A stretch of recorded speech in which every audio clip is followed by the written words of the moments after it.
Okay, let's do this. I just need us all to take a second to appreciate how pretty this lip gloss is. It is the Fenty lip gloss in the shade Fuchsia Flex, in case one person's wondering. Also, I have a new microphone. I don't know if this is going to sound like ASMR. ASMR. I'm going to put it down now before I break it. And that is likely to happen.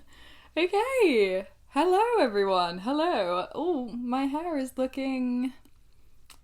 Ooh, let's not talk about my hair right now. I am going to be doing a really fun video. So I'm doing a favourite thrillers / thrillers that you should absolutely read / best thrillers in the game / if you don't read these, I'll be sad. I'll be sad. Let me get comfortable. Let me get comfortable in this. Okay, so I have in front of me a pile of thrillers that I am really excited to show you, that I'm really excited to talk about. So we're just going to get straight onto it because I have the tendency to waffle and to yap, and no one needs that. We're going to start off with a series I really love. I've got 2 of the books over there because I wouldn't recommend those as much as I would recommend the first 2, but this is a YA series and it is the Naturals series. So we have the first one called The Naturals and then the second one we have called Killer Instinct, and these are by Jennifer Lynn Barnes, who I believe also wrote, what is it called? The Inheritance Games. They're called The Inheritance Games. Oh my god, my eye. There's something in my eye. I haven't read The Inheritance Games, but I have read these 2 and the rest in this series. But these are everything to me. These are both 5 stars. Although maybe this one a little bit less so, but this one, it was 100% a 5-star. And basically this follows a group of teenagers. They are like 17, 18, I believe, who are recruited into the FBI to help them solve cold cases. And they've all got sort of like special, not powers, like they've got natural abilities. So there's people that are good with statistics, there's a human lie detector, there's profilers. They're so good. And these both follow 2 serial killers. So the later on in the series, I think it gets a little bit crazy, but these 2, the first 2, 100% recommend. Amazing. So good. So the next one I have is actually over there. I forgot to grab it. But it is Lock Every Door by Riley Sager. I will put a picture here. And essentially that is about a girl called Jules who she goes to apartment sit an apartment in a New York apartment building called the Bartholomew when she meets a girl who is also apartment sitting, and then she goes missing. So she looks into the history of the Bartholomew and finds that apartment sitters tend to go missing quite regularly. That book, I think I liked it a lot because I really liked the setting. I really love New York style apartment buildings. In my head, I don't know whether it was described as it, but in my head it was a beautiful like Art Deco, like if you've ever seen Only Murders in the Building on Disney Plus, that is what in my head that apartment building looked like, and I absolutely loved it. So I was so in with the setting, and then I really liked the characters, and it had great pacing for me personally, and then the twist at the end was just way beyond anything I expected from the book at all. I know a lot of people didn't like the twist at the end and it kind of ruins it for them, but me, I loved it, and that is my favourite Riley Sager book. Absolute 5 stars. I know a lot of people think that Lock Every Door is mid, and in ranking videos they tend to put it like halfway and it's sort of like here and all there, but top of my list. I loved it and I would really recommend it. The next book we have is a gorgeous book. The cover is, I love it, and the story is sort of horror thriller. I feel like it is a lot more horror than any of the books that I have on this list. So I would go into that, I would check trigger warnings because 100% this book requires trigger warnings. I think if you're sensitive to any sort of thing, and there's no shame in that, but if you're sensitive to anything, I would check the trigger warnings for any of these books, but particularly this book that I'm about to show you. And this is Guillotine by Delilah S. Dawson. And there is a quote from T. Kingfisher on the front, and it says, Glass Onion meets Saw, and honestly that is exactly how I describe it. The setting is Glass Onion, the situations are Saw-like. I think this is really great, and this also gives me Ready or Not vibes. I got this recommendation from Ellen Catherine here on YouTube, and I ate it up. I read it so quickly. It's just over 200 pages, so you can really get through it quite quickly. It's really thin, and the cover's gorgeous. And basically this follows Des ends up in a relationship with a boy called Patrick. Des is a fashion student, and Patrick's mum is big in the fashion industry, so she essentially dates him to get close to his mum. When she gets invited to a private island that is owned by Patrick's family, when things start going crazy and a slaughter starts happening. It's wild. It doesn't stop. From the second you get there, it's bad vibes, and then when you get to the part where everything kicks off, it just, yeah. There's so much going on, but like I say, there are deep topics, there is a lot of violence, and if you're not so keen on the horror side of thriller, don't give it a go. It's not for you. But if you love horror, if you're a horror thriller girly like myself, this is perfect. So good, so quick. 5 stars. The next one I have on this list, I do not have the physical copy of. I read it on my Kindle, but I will put it here. And that's Not My Name by Megan Lally. I believe that's how you pronounce her last name. Lally? I feel like I'm overthinking it, but this was an incredible YA book. I know a lot of people sometimes write off YA and don't take it as seriously as adult books, but for me, I love YA books. Like I said, these are incredible, and I have another YA book on this list. They are really great, and I don't think that they get enough hype. I don't think they get their flowers. So this one is Megan Lally's debut novel, which I think is incredible. For a debut book, oh my god, and this was a 5-star for me. Like, I remember I was sat at my grandma's house and she'd gone for her little afternoon nap, and I was going to nap as well.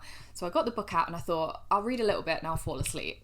But I'm reading it and I'm going, oh my god, this just keeps getting better and better and better. So I ended up solidly reading it for hours on end. I whizzed through this book. And basically this follows dual timeline. I can't remember the names of the characters, and because I don't have the physical copy, I can't find them. But essentially, a girl wakes up on the side of the road by a police officer, and she can't remember her name, she can't remember who she is, anything about her life.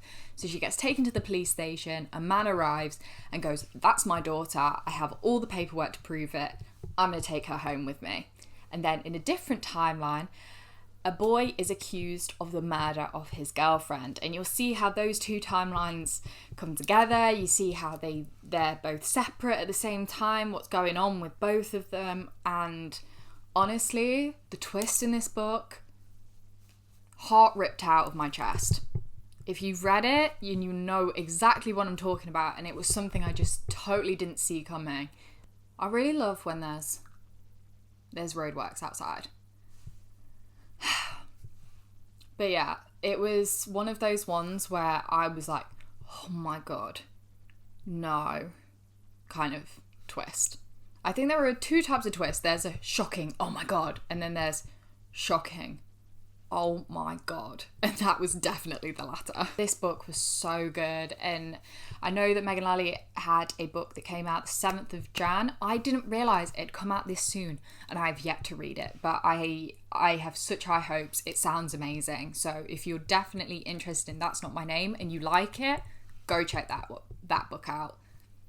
I can't remember what it's called, but it's on my list on my Kindle, so I'm going to get reading that ASAP.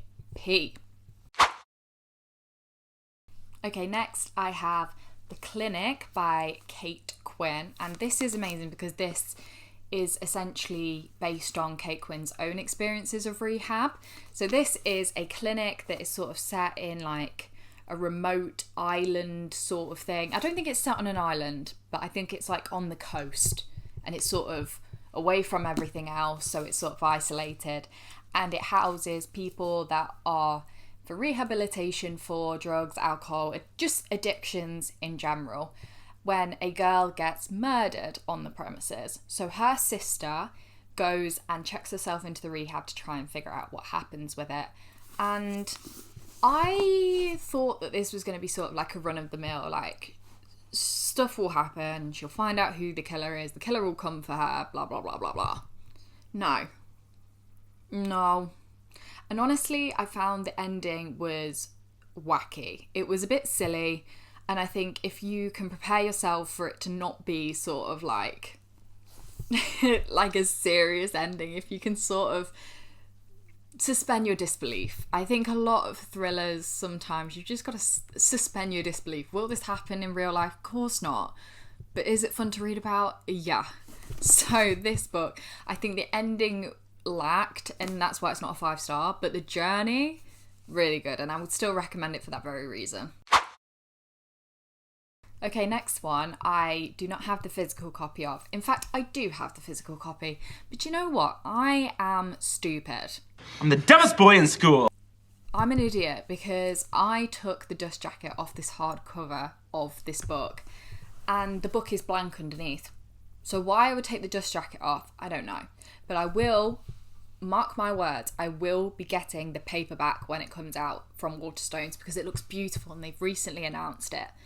But it is, and I will put the book here, The Reappearance of Rachel Price. Oh my god, this book never stopped. It was bam, bam, bam, bam, bam, bam, bam, bam, bam. It was like, and the ending was just, oh my god. But it essentially follows a girl called Belle, and her mum, when she's little, goes missing, and she's then presumed dead. Her dad then gets accused for her murder, but then gets acquitted, and he goes on and lives his life when they get the opportunity to do a documentary on the disappearance of the mum, when all of a sudden her mum reappears after years. Like, Belle's not known her mum since she was like 2 or something, and now all of a sudden she's back and things are not how you'd think they would be. So this one, I really like what Holly Jackson does. I forgot to say this was Holly Jackson. So this is Holly Jackson, who is the author of A Good Girl's Guide to Murder. And personally, I liked The Reappearance of Rachel Price more. And I liked 5 Survived by her as well. So Holly Jackson is a very solid YA thriller author for me. And I will read all of her stuff. So I'm getting through her backlist. But I really enjoyed this book. This was a little bit longer than what I would normally read. I believe it's closer to 500 pages, or maybe it's just over 400, but it's a little bit longer than I would normally go for in a thriller book, because I think you can wrap up a thriller book in 350 pages. But this one, it was definitely worth all of the extra words, and I really liked the romance subplot. She tends to do a romance subplot in all of her books, so I love that. I love when a thriller book has a little romance in it, because then I think it balances it out. But this book, it was crazy, it was wild, it had twists, it had turns. But yeah, Reappearance of Rachel Price, it did not stop. It did not stop. It continuously baffled me. And I would really recommend it. I've just remembered another one I do not have the physical copy of. Again, I'll put it on the screen. This is Bright Young Women. Now, I really enjoyed this book. I find the timelines were a little bit confusing because it is dual timeline. But I think if you're going to read this book, please take it with a pinch of salt sort of thing, and please be gentle with the subject matter because it is based on real events. And I think some people think that it was okay. I think some people think it towed the line. I'm not sure, my opinion of ethically wise. However, I know I really enjoyed the book. But this is Bright Young Women by... who is it by? I can't remember, but it'll be on the screen here.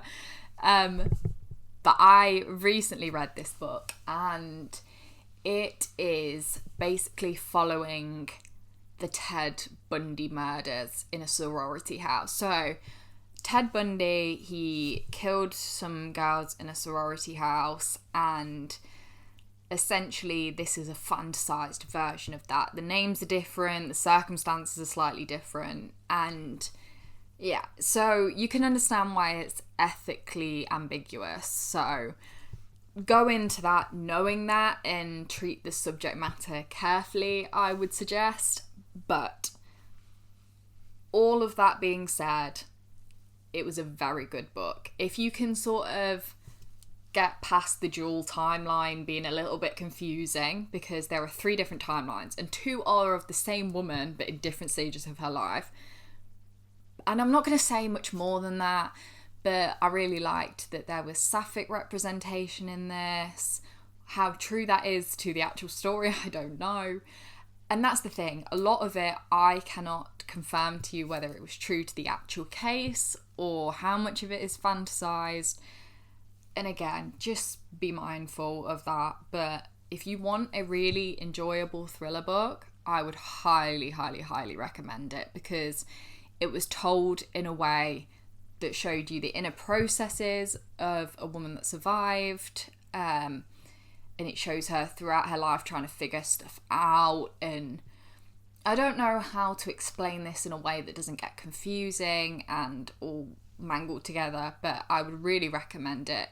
It was eye-opening, and it was definitely told from a way that really empowered the women involved.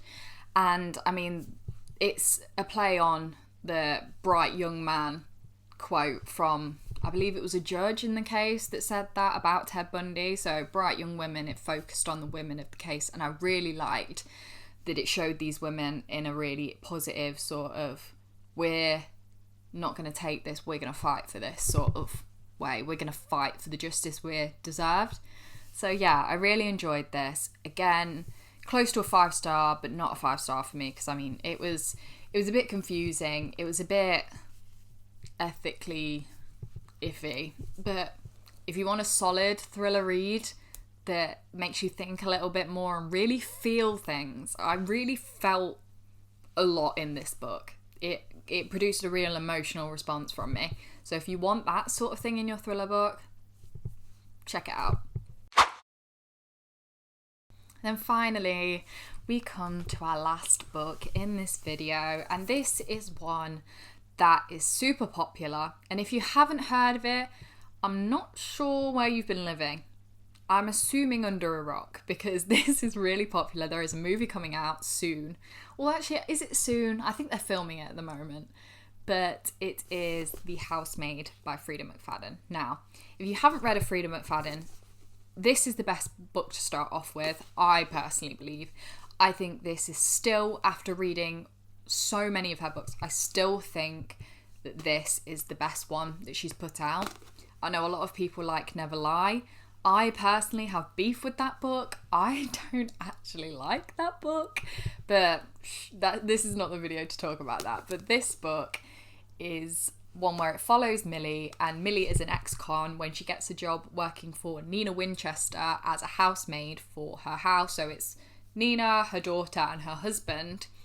And it's sort of, Nina's not very nice, her daughter's a bit weird, and then one day Millie finds that her bedroom only locks from the outside and she can't get out. This was the first book, the first thriller book that I read, and it was like a, oh my god. And I think if you've read a lot of thriller books, I probably wouldn't recommend this. I think this is one that if you're new to Freida and if you're new to thriller in general, this is one that you should pick up, because it's a great starter book.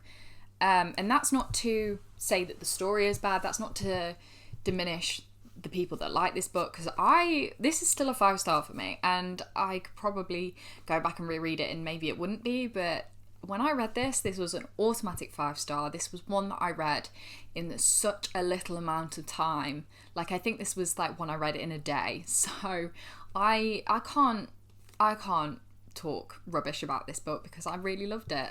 And there's more in the series, and the second one's okay, the third one, no, but the first one, if you really want to start getting into thriller, this one's a great one to start off with, and it introduces you to jaw-dropping twists, I think.